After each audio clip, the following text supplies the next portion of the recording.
저를 따라 보시겠습니다. 외모로 판단하지 말라. 서로 얼굴 한번 보시죠. 외모로 판단하지 맙시다. 웃는 의미가 뭔지는 모르겠지만 여러분들, 외모로 판단하지 말라, 이런 말씀의 제목입니다. 오늘 본문의 배경이 되는 요한복음 7장 12절 말씀 먼저 보시겠습니다. 예수에 대하여 무리 중에서 수군거림이 많아 어떤 사람은 좋은 사람이라 하며 어떤 사람은 아니라 우리를 미혹한다 하나.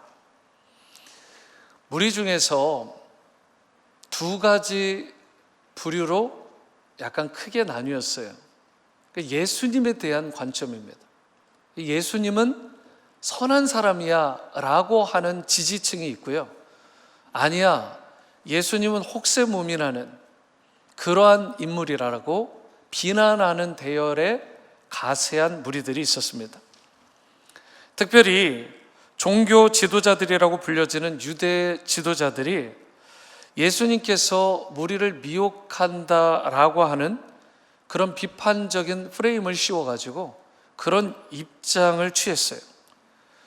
그리고 그 말씀을 들었을 때 그에 대해서 예수님께서 하신 말씀의 내용들이 주로 오늘의 본문 내용이고요, 그 중에서도 핵심이 되는 말씀이 방금 전에 읽으셨던 본문 24절 말씀인데요, 다 함께 읽어보겠습니다. 시작. 외모로 판단하지 말고 공의롭게 판단하라 하시니라. 이 말씀을 우리말 성경 번역으로 보면 외모로 판단하지 말아라 라고 하지 않고요, 껍데기로 판단하지 말아라, 이렇게 번역도 되어 있습니다. 그러니까 외적인 것들, 외형적인 것들, 눈에 보이는 가시적인 것들은 껍데기지 진짜가 아니다라는 내용이 그 번역본의 의미에 실려 있는 것이죠. 여러분, 결국 이 말씀, 외모로 판단하지 말고 공의롭게 판단하라라는 이 말씀은요, 여기에 있는 우리 모두 각자가 반드시 마음에 새겨야 될 말씀입니다. 우리 중 대부분이 바로 이 부분에 있어서 잘못을 범하는 경향이 있기 때문에 그래요.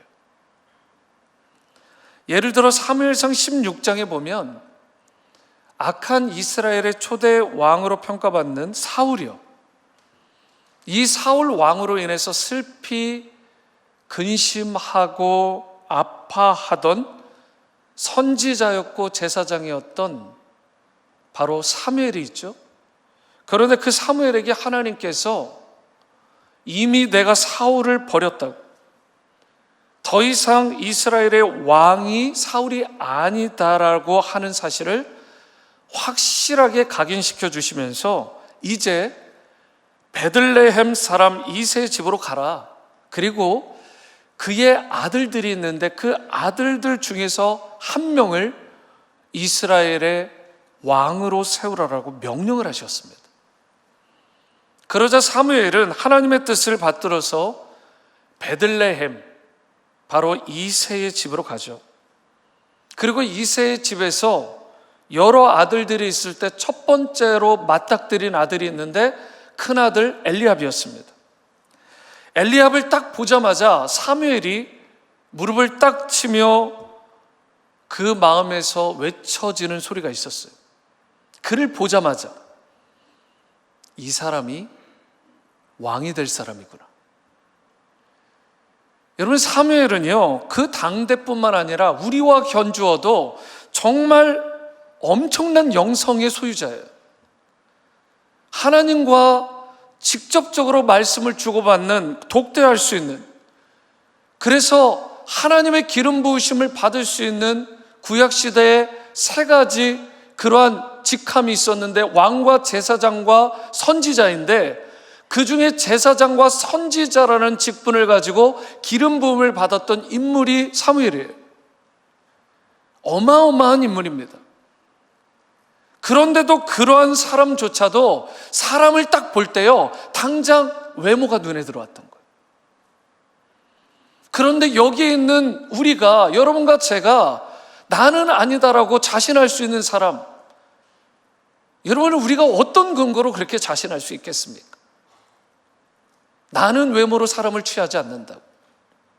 하물며 사무엘과 같은 인물도 그런 실수를 했는데요. 엘리압을 보자마자 이 사람이 왕이 될 사람이라고. 그도 그럴 것이 이세의 장자였고요, 기골이 장대했다라고 기록되어 있어요. 왕이 될 만한 외적인 모든 조건들을 다 갖춘 것처럼 보였어요. 그렇기 때문에 사무엘이 확신을 가지고 엘리압에게 기름을 부으려고 했어요. 그런데 그때 하나님의 반응, 스탑, 멈춰. 그는 다음 왕이 될 사람이 아니야. 하나님의 평가는 달랐습니다. 하나님은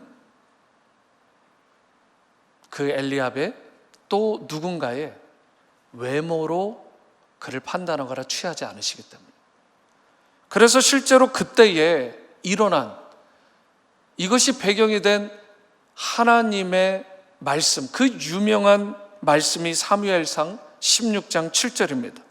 다 함께 읽어보겠습니다. 시작. 여호와께서 사무엘에게 이르시되 그의 용모와 키를 보지 말라. 내가 이미 그를 버렸노라. 내가 보는 것은 사람과 같지 아니하니 사람은 외모를 보거니와 나 여호와는 중심을 보느니라 하시더라. 사실 이 말씀은요, 사무엘상의 주제 말씀이라고 해도 과언이 아니에요. 그만큼 중요한 말씀입니다. 사람은 외모를 보거니와 나 여호와는 중심을 보느니라. 그런데 이새가 이번에는 누구를 사무엘에게 보여줍니까? 둘째 아비나답이었어요. 아비나답을 딱 봤을 때도 사무엘이 순간 혼미했어요. 왕이 될 만한 인물처럼 보였어요. 그런데 방금 전에 하나님이 그 음성을 주셨잖아요. 그래서 하나님께 묻습니다. 그런데 하나님의 대답이 무엇입니까? 내가 그를 택하지 않았다. 그래서 셋째 아들, 아마 석삼자니까 삼마인가 봐요.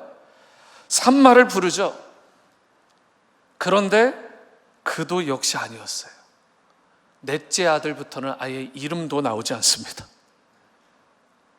그들 모두 아니다라는 하나님의 평가를 받았어요. 그러자 사무엘이 의아하잖아요.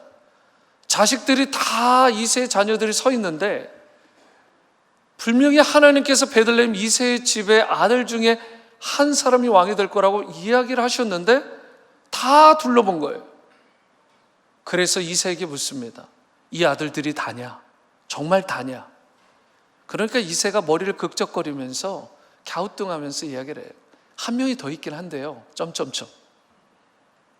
그는 지금 광야에 양치는 일로 보냈는데 제 막내 아들입니다. 그 말에 무슨 의미가 담겨 있어요? 걔는 왕감이 아닙니다. 다윗은요, 하나님 외에 사람들의 눈에 비춰질 때는, 심지어 그 부모가 볼 때도 왕감이 아니었어요. 여러분, 외적인 기준만으로 보면 거의 제로 상태, 정말 아무것도 볼품이 없는 제로에 가까운 수준의 인물로 평가받던 인물이 다윗이었어요.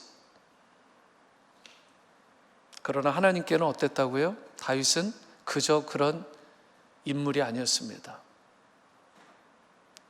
그는 하나님 앞에 썸바디, 특별한 사람으로 비춰졌어요. 왜요?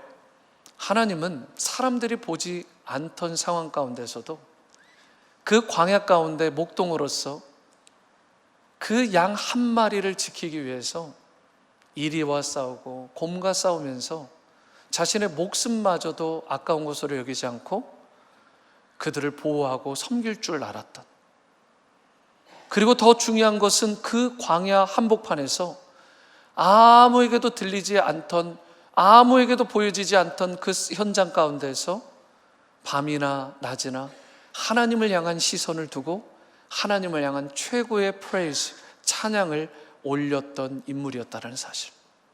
하나님은 그를 눈여겨보셨고 주목하셨는데, 심지어 그가 태중에 있었을 때부터, 태중에 있기 전부터 그를 부르셨고 결국 그를 기회가 되었을 때 택하셔 세우심으로 말미암아 이스라엘의 왕으로 세우셨습니다. 사람들에게는 너무나 볼품없고 초라한 자였는지 모르지만 하나님께서는 그를 큰 자로 보셨어요. 중요한 것은 무엇입니까? 사람의 판단이 아닙니다. 하나님의 판단입니다. 나의 기준이 아닙니다. 하나님의 기준입니다. 다윗은 하나님의 마음에 합한 사람이었어요. 하나님의 기준, 중심을 보시는 하나님의 판단에 너무나 적합한 인물이었습니다. 그래서 하나님은 사무엘로 하여금 다윗에게 왕으로 기름 붓게 하셨는데 그날 이후로 다윗에게 어떤 현상이 일어납니까? 하나님의 영, 곧 성령에 크게 감동된 자로 놀랍게 쓰임받게 됩니다. 여기서 볼 수 있는 게 뭐예요? 능력이 무엇입니까? 먼저입니까? 부르심이 먼저입니까? 여러분, 부르시고 나면, 하나님의 마음에 합하고 나면 능력은 하나님이 때를 따라 부어주시는 것입니다. 세상적으로 그럴싸해 보고 능력 있어 보이는 사람을 하나님 굳이 부르시지 않아요. 좀 부족한 것 같은데, 초라한 것 같지만, 제로에 가까운 사람처럼, 심지어 그 부모로부터도 인정받지 못하는 사람처럼 평가받던 다윗마저도 하나님의 마음에 들고 나니까 하나님의 식, 곧 성령을 부어주시고 그를 한 나라를 이끌 수 있는 강력한 최고의 지도자로 세워주신 것입니다. 오늘 여러분과 저에게, 그리고 우리를 통해서 우리 자녀들에게 이런 인사이트가 회복돼야 되는 거예요. 하나님은 정말 우리의 외모를 보시는가? 아니요. 우리의 중심을 보신다라는 거예요. 아무도 보지 않는 그곳에서 하나님과 1대1로 독대하는 그 모습이 나의 진짜 모습인 거예요. 그리고 하나님은 그 모습을 보시고 우리를 평가하시고 그리고 하나님의 사람으로, 일꾼으로 세워주시는 것입니다. 사무엘서의 다윗 스토리에서만 외모로 판단하지 말라는 말씀이 있는 게 아닙니다. 야고보서 2장 5절 말씀에도 이런 말씀이 있습니다. 같이 읽어봅니다. 시작. 내 사랑하는 형제들아 들을지어다. 하나님이 세상에서 가난한 자를 택하사 믿음에 부유하게 하시고 또 자기를 사랑하는 자들에게 약속하신 나라를 상속으로 받게 하지 아니하셨느냐. 무슨 말씀입니까? 주님은 외모보다, 겉으로 가진 그 껍데기보다 영혼의 상태, 그 마음의 중심을 너무나 중요하게 보신다는 사실. 세상적으로는 가난하면 가운데 중심에서 밀리는 위치에 있을지 몰라요. 돈이 있고 권력이 있고 명예가 있으면 가운데 중심부로 오고 높임을 받을지도 몰라요. 하지만 그런 상황 가운데서 중요한 것은 그 영혼이 얼마나 부유한가라는 것입니다. 비록 물질적으로는 가난할지 몰라도 영혼이 부유하면 나 중심의 삶에서 하나님의 중심의 삶으로 완전히 내가 집중하여 나아가기 시작하면 하나님께서 그 영혼을 주목하시고 그 영혼을 들어 쓰신다는 사실. 물론 물질적으로도 영혼도 가난한 사람이 있을 수 있죠. 그리고 물질적으로도 영적으로도 부한 사람이 있을 수 있어요. 중요한 게 뭐냐? 영혼의 부유함이라는 거. 세상적으로 물질이 좀 부유하느냐 적으냐는 하나님의 판단 기준이 아니라고요. 그래서 우리 교회에서 하나님의 사람을 세울 때에도, 리더십을 세울 때에도 물질은 전혀 기준이 아닙니다. 세상적으로 얼마나 잘 나가느냐, 그것으로 사람을 세우는 교회가 아닙니다. 우리 워싱턴 지구촌 교회는 최대한 할 수 있는 한 하나님의 마음에 합한 사람인지 아닌지를 기도하면서 우리가 공천하고 또 그를 세움으로 하나님의 일꾼으로 쓰임받게 하는 것입니다. 중요한 것은 성도라면 마땅히 세상적인 눈이 아니라 영적인 눈을 떠서 사람을 볼 수 있고 문제를 볼 수 있고 세상을 살필 수 있어야 되는 거예요. 왜 그렇습니까? 영적인 눈으로 사람을 보고 세상을 봐야 실수하지 않아요. 바르게 봅니다. 그리고 사람을 차별하지 않게 되는 것입니다. 야고보는 외모로 다른 사람 차별하는 것을 심지어 죄라고까지 말했습니다. 다시 강조드립니다. 외모로, 겉껍데기로, 외향적인 그 가시적인 것으로 다른 사람을 차별하는 것은 죄입니다. 차별하는 것, 외모로 판단하는 것은 하나님의 말씀을 심각하게 우리가 위배하는 것입니다. 이웃 사랑하기를 내 몸과 같이 사랑하라는 그 말씀에 대한 불순종이 되는 것입니다. 사람을 차별하고 외적으로 판단하고 심지어 정죄까지 하는 것은 결코 작은 죄가 아닙니다. 그러므로 우리가 누군가를 차별하지도 외모로 판단하는 실수를 하지도 않아야 되는데, 그러기 위해서 우리가 예수님의 성품을 우리 가운데 가져야 되고 예수님께로 우리의 시선을 더욱더 집중해야 되고, 그럴 때 주님을 닮은 성품을 통해 그 눈을 통해서 사람을 바르게 볼 수 있게 되는 것입니다. 여러분, 질문합니다. 교회의 영적인 수준은 무엇으로 좌우됩니까? 성도의 많고 적음일까요?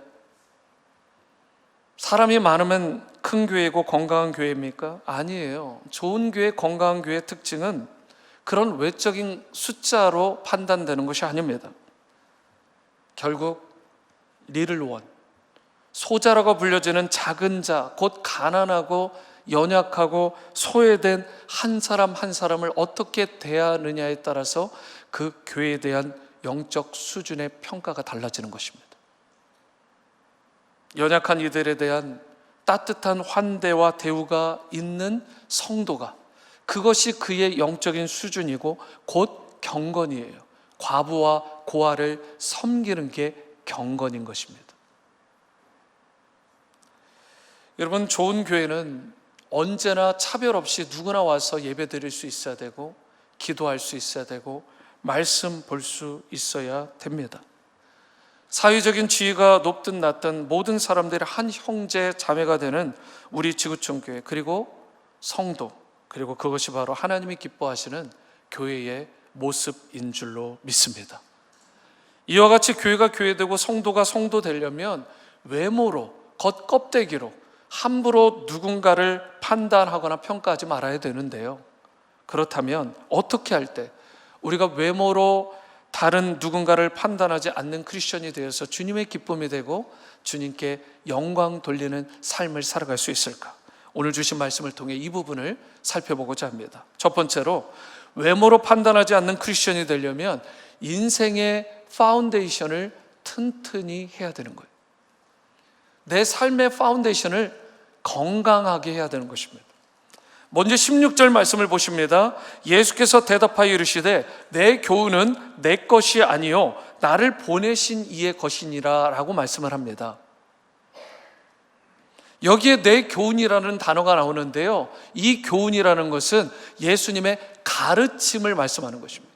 그런데 예수님께서 놀라운 말씀을 하시죠. 내 교훈, 곧 내 가르침은, 내가 가르치는 이 모든 것들은 나에게서 온 것이 아니다라고 말씀을 하고 있어요. 그럼 누구에게서 온 거예요? 16절 하반절에 보니까 나를 보내신 이의 것이다. 나를 보내신 이가 누구십니까? 그분이 곧 하나님이시잖아요.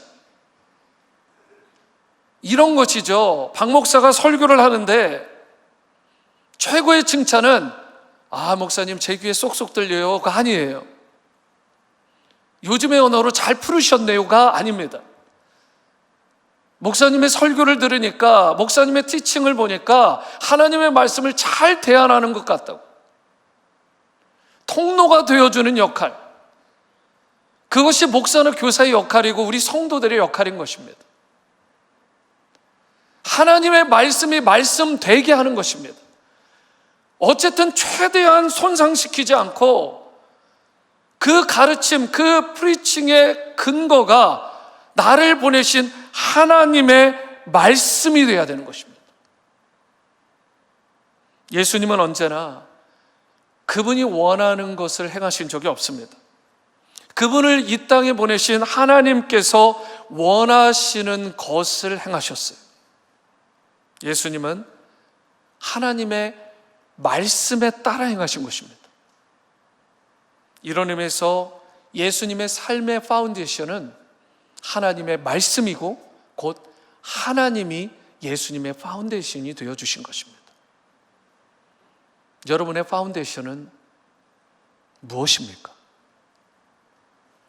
예수님은 17절에서 이렇게 말씀하셨어요. 사람이 하나님의 뜻을 행하려 하면 이 교훈이 하나님께로부터 왔는지 내가 스스로 말함인지 알리라. 예수님은 누구든지 하나님의 뜻을 따르려 하는 자는 먼저 예수님의 이 가르침이, 이 말씀이 하나님에게서 온 것인지 아닌지를 분명히 알 것이다라고 말씀을 했습니다. 이건 또 무슨 뜻입니까? 여러분이 이런 말로 풀을 수 있어요. 예수님의 말씀이 온전히 이해되어지는 은혜를 누리려고 하잖아요. 그렇다면 예수님의 가르침이 하나님으로부터 온 것이다라는 사실을 분명히 믿어야 된다는 거예요. 여러분, 성경이 무엇입니까? 여러분, 성경의 권위를 인정하십니까?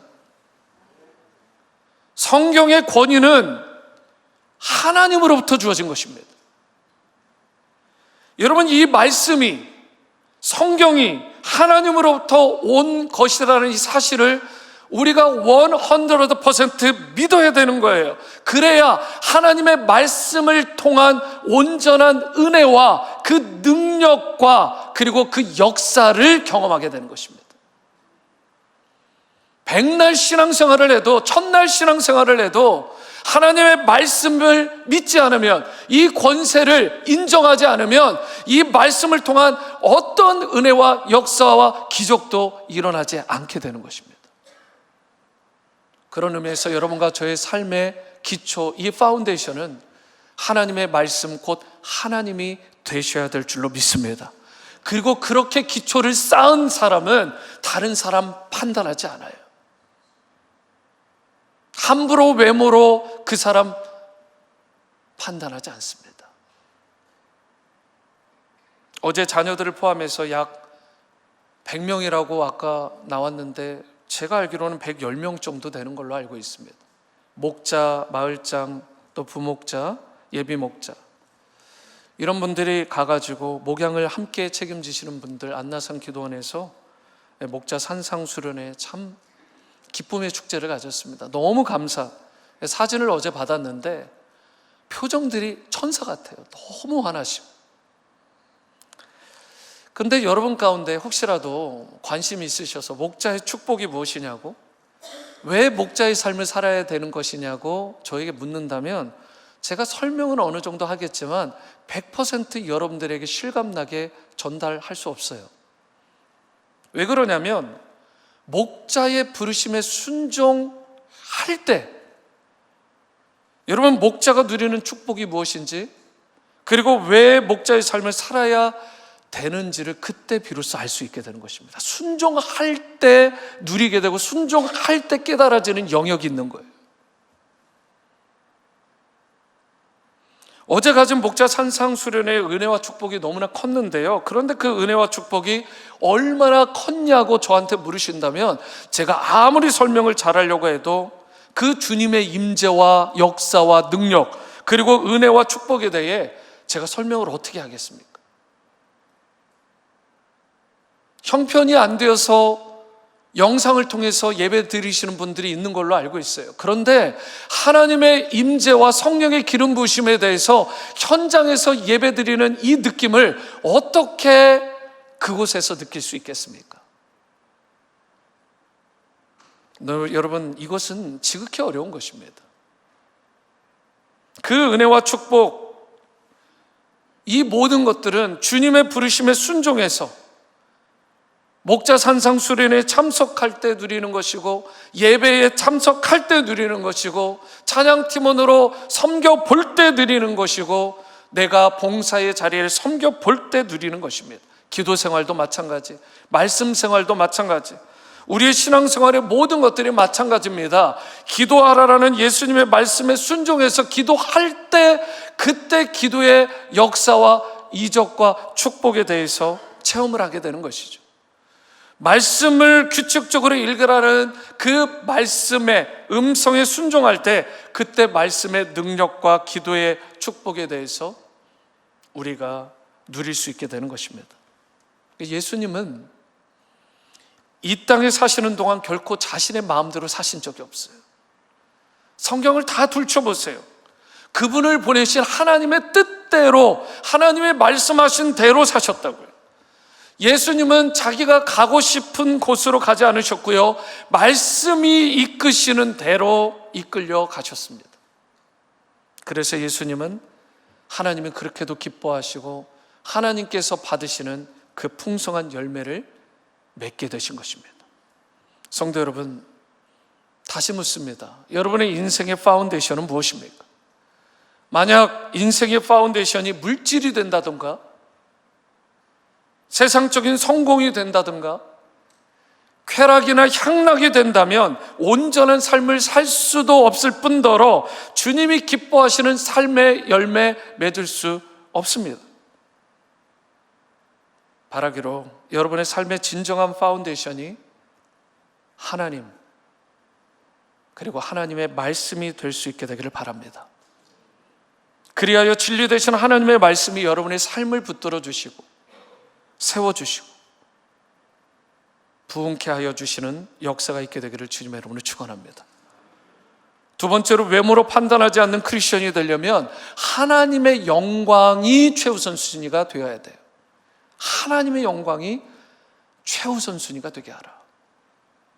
18절 말씀을 보십니다. 스스로 말하는 자는 자기 영광만 구하되 보내신 이의 영광을 구하는 자는 참되니 그 속에 불의가 없느니라. 이 말씀 잘 보실까요? 자기 영광만 구하는 자가 있고 보내신 이의 영광을 구하는 자가 있다라고 비교하고 있습니다. 딱 부류입니다. 두 부류예요.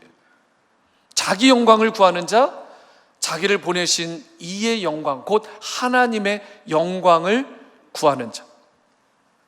여러분과 제가 외모로서 다른 사람을 함부로 평가하고 판단하고 정죄하는 인생이 되지 않으려면 자기 영광을 구하는 자가 되어서는 안 됩니다. 하나님의 영광이 최우선순위가 되어야 돼요.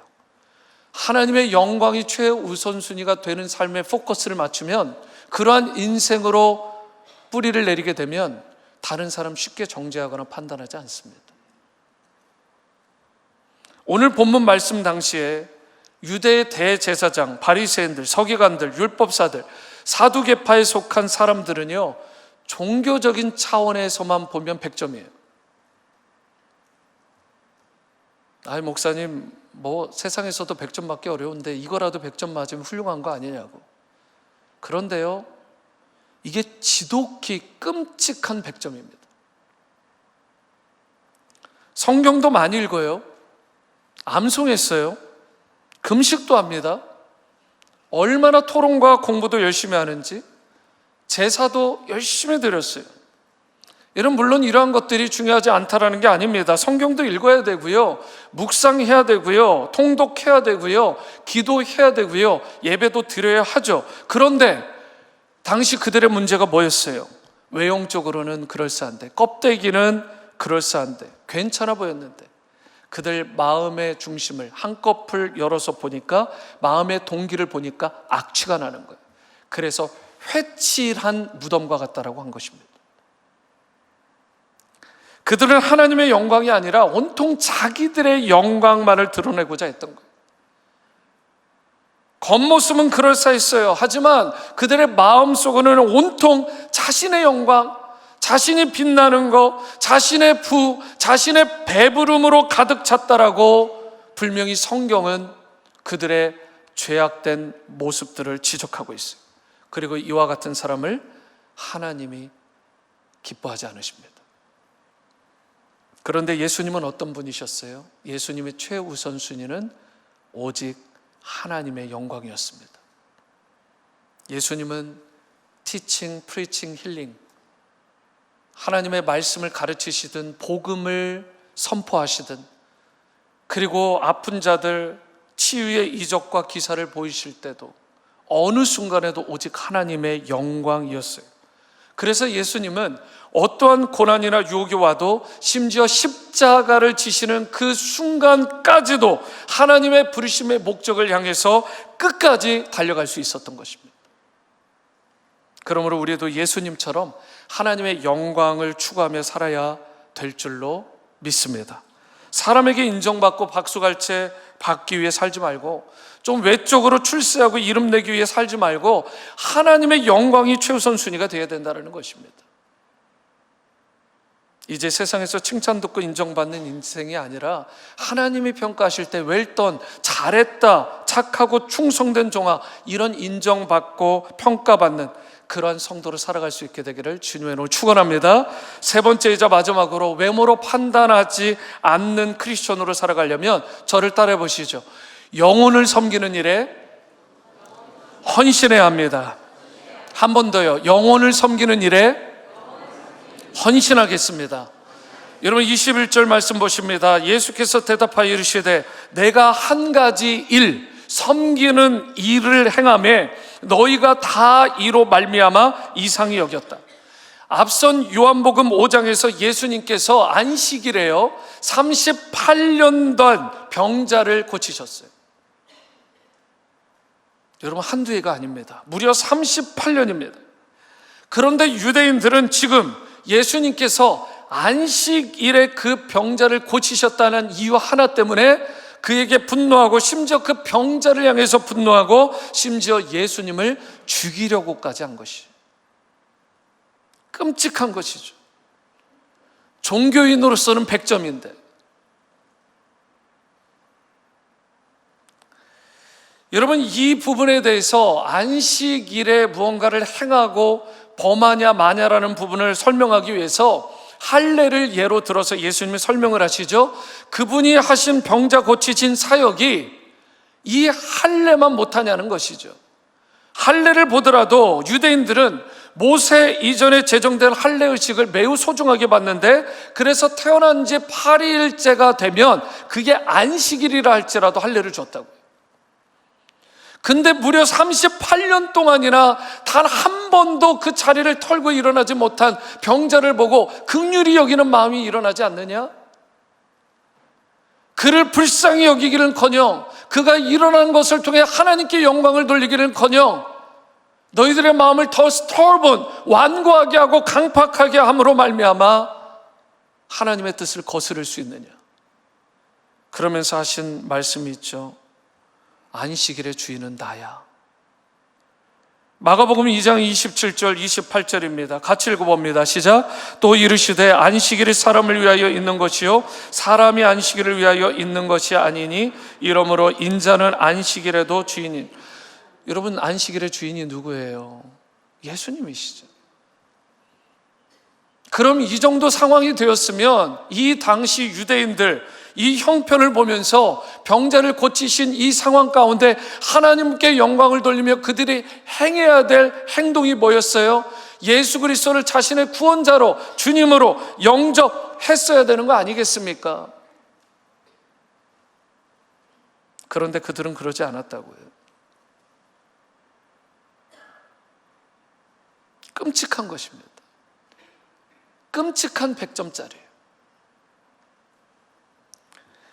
여러분 여기에서 또 우리가 넘어갈 수 없는 내용이 있어요. 뭐라고 돼 있냐? 안식일이 사람을 위하여 있는 것이다. 그리고 인자는 안식일에도 주인이다. 여러분 그러면 안식일, 예수님께서 부활하신 날이 이제 주일이 되면서 초대교회부터 주일, 더 로드스 데이를 섬기게 됐는데 안식일이 주인인 거죠. 그 주일에 여러분 그 주일은 누구 거예요? 지금 가만 보니까 주인은 예수님이시고 그 주일은 누구를 위해? 사람을 위해 있다. 그럼 여러분과 저도 사람이잖아요. 나를 위해 있는 거네요. 맞습니까? 그런데 여기에서 끝나게 되면 뭐예요? 이기적인 사람이 되는 거죠. 그럼 주일은 누구를 위해 있는 거예요? 나 하나를 뺀, 세계 인구가 80억이라면 나 하나를 뺀 나머지 사람들을 위해서 섬기는 날이 돼야 되는 거 아닙니까? 제가 아무리 말씀을 묵상해도 그렇게밖에 해석이 안 되더라고요. 그런데 의외로 많은 사람들이 주일날은 나 편하게 두 다리 쭉 뻗고 쉬는 날이니까 Don't touch me. 일주일 내내 세상에서 나 일하고 바빠 죽겠는데 이 날까지 왜 달달 볶느냐는 것입니다.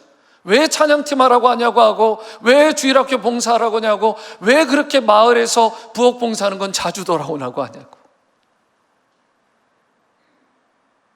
그 섬김을 통해서 누군가가 영혼이 회복되고 눌렸던 마음들이 살아날 수 있다면, 예수 믿지 않던 사람이 따뜻한 그 예수님의 사랑을 느끼면서 주님께 돌아올 수 있다면, 그 최고의 섬김을 통해서 안식일에, 곧 주일에 이 의미가 제대로 구현되는 거 아니겠어요?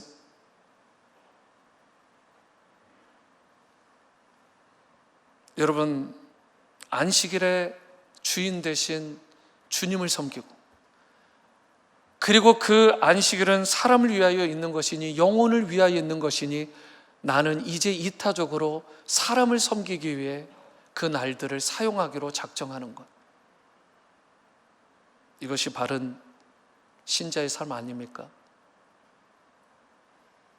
오늘 여러분과 제가 살아가면서 가장 소중하게 여겨야 될 것이 있다면, 그것은 바로 38년 된 병자 같은 리를 원이 우리 주위에 소자가 있지는 않은지, 우리 믿는 자들은 그들을 섬기는 일에 헌신해야 되는 것입니다. 예수님은 마태복음 25장에서 너희가 내 형제 중에 지극히 작은 자, 리를 원 하나에게 한 것이 곧 나에게 한 것이다, 이렇게 얘기하셨습니다. 무슨 말이에요?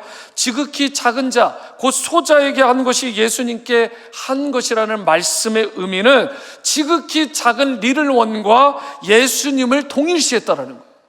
너무 놀라운 말씀 아닙니까? 그래서 내가 누군가 작은 자를 섬기게 되면 주일학교에서 정말 신앙이 연약한 자, 그리고 처음 요즘에 새가족으로 온 사람들, 그리고 지금 한참 신앙생활 하다가 시험에 드신 분들, 내가 주위의 세상 가운데 예수 믿지 않는 자들을 위해서 그들을 리를 원으로 알고 그들을 섬긴 것이 곧 예수님께 한 것이다. 나는 주를 섬기는 것에 후회가 없습니다. 나는 그 영혼을 섬기는 일에 후회가 없습니다. 동일한 말인 것입니다. 예수님을 섬기는 것과 작은 세상의 사람들을 섬기는 것을 결코 나누어 놓을 수 없다는 것입니다. 그래서 우리는 주님을 잘 섬겨야 되고, 우리는 세상에 소외된 리를 원을 찾아 섬겨야 되고, 교회 안에 그러한 사람들이 많다라는 사실을 기억하고 섬겨야 되는 것입니다. 예수님은 죄인된 우리를 구원하시기 위해 이 땅에 섬기러 오셨습니다. 예수님의 리더십은 한마디로 섬기는 리더십이었어요. 그리고 그분의 생명을 아낌없이 피 한 방울, 물 한 방울까지 다 쏟으시면서 나를 위해, 우리를 위해 내어주셨잖아요. 그 사랑을 입은 자답게. 그렇다면 우리가 어떻게 해야 됩니까? 이제 우리도 세상에서 더욱 하나님을 사랑하고 이웃을 내 몸과 같이 사랑하고 섬겨야 되지 않겠습니까? 바로 그러한 자들이 예수님께서 보실 때 염소가 아니라 양과 같은 의인이 되는 것이고 하나님의 자녀가 되는 것입니다. 그리고 이렇게 섬기기로 작정하고 그 부르심에 순종하는 자 치고 다른 사람을 외모로 차별하는 자가 없다라는 사실. 사랑하는 여러분, 가난하고 작은 자이기 때문에, 도대체 나에게 줄 만한 것들이 단 하나도 없기 때문에, 그래서 나에게 아무것도 갚을 수 없는 연약하고 소외된 그 사람이기 때문에 오히려 그를 사랑하고 섬기며 행하는 그것이야말로 바로 주님께 온전히 행하는 것이라는 사실을 우리가 기억할 필요가 있다는 사실. 그리하여 그리스도인으로서 주변의 이웃들을 잘 섬길 수 있게 되기를 바랍니다. 특별히 굶주리고 아프고 갇혀있는 이웃 돌아보며 사랑과 섬김의 실천을 주님께 하듯하면서 마지막 때 주님의 칭찬 듣고 주님께서 베푸시는 풍성한 복과 예비된 은혜를 받을 수 있게 되기를 바랍니다. 세상은 그 영광이 잠시 잠깐입니다. 들의 풀과 같이 이내 시들어버리는 특성이 있어요.